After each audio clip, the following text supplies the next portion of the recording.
Hey everybody, welcome to this month's question of the month. And as you know, I answer these questions every month. If you've got one, you go to yoganatomy.com/my question. I'll answer yours on video as well. This month's comes from Rosa. Dear Yoga Anatomy, at the moment I'm doing a Vinyasa yoga teacher training. In 2 weeks, I'll practice teaching with my parents and brothers. They're total beginners. So she's a little bit nervous. I'm preparing a sequence, but I came up with a question. My father has heel spurs, and I was wondering which asanas are good for him and which not. I hope you can answer my question with an explanation of why. Thank you in advance. Best wishes, Rosa. It's a really good question. And I often get questions about, oh, what's the right asana or the wrong asana? And it's natural, of course, to want to avoid problems, avoid injuries, or not make things worse. So it is a good question.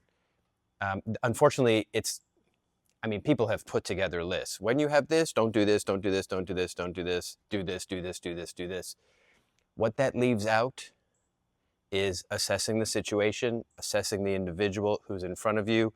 In this case, of course, that's different if you're in a big lead class, but in this case, it's a small group and it's her family, which arguably could make things more complicated and difficult when teaching family, as probably many of you know already.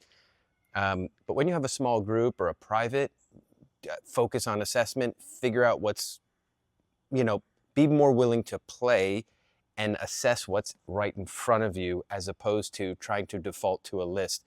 And I understand that's a starting place, as that's how Rosa's thinking about it. I'm going to assume there's nothing wrong with having it as a starting place, but be willing to change, okay?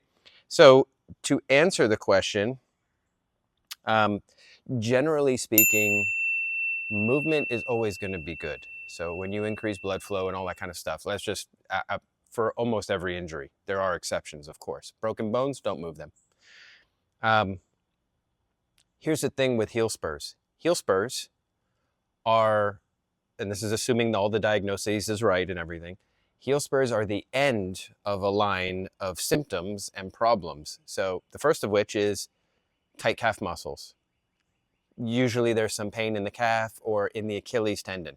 And then that follows on when you have tight calf muscles and tight Achilles tendon, the connective tissue tension is pulling, or you have plantar fasciitis. You have pain on the bottom of your foot. And so the whole line of myofascia on the bottom of the foot, up behind the heel and up into the calf at a minimum is tight.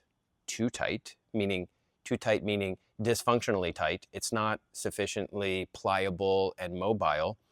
And as a result of that, at the heel end under the foot, you're going to get a pulling away of the myofascia from the bone, just ever so slightly. And what occurs over time when that happens is a heel spur. Now, once a heel spur is in place, you've got a bony growth sitting there. That's really hard to get rid of. So you're not going to get rid of that per se, but stretching the myofascia on the bottom of the foot, specifically the plantar fascia, but just think generally bottom of the foot and calf muscle is what is going to generally be good for that individual. Will the heel spur go away? Probably not. Will it aggravate it? It could irritate it a little bit, but the long-term benefit, I would argue, is probably better, assuming they're going to continue, assuming they're going to, be a good student and practice, right? And do what you ask them to do, or do those types of exercises. So, yeah, that's my basic advice. That's where I would really start, is stretching the bottom of the foot, stretching the calf muscle.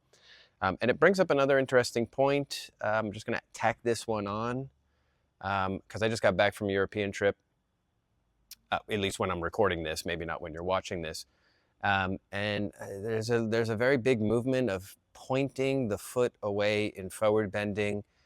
And I get it, it kind of draws people forward. It makes it feel like the hamstring is being released. But what you're doing also is shortening the calf muscle. And there's probably a lot of tight calf muscles out there. And you don't really want to add that kink into the chain. So what I would say is, before I make some big proclamation of everybody's doing it wrong, I'm not saying that. What I am saying is be mindful of when you do things like that, when the idea of a forward bend is to stretch the back line of the body, and you're putting contraction into that line, you might throw the balance off of the tissues back there. Just saying, it's a possibility. All right. Hey, you got a question? Ask me. Go ahead. I dare you. Go to yoganatomy.com/my question.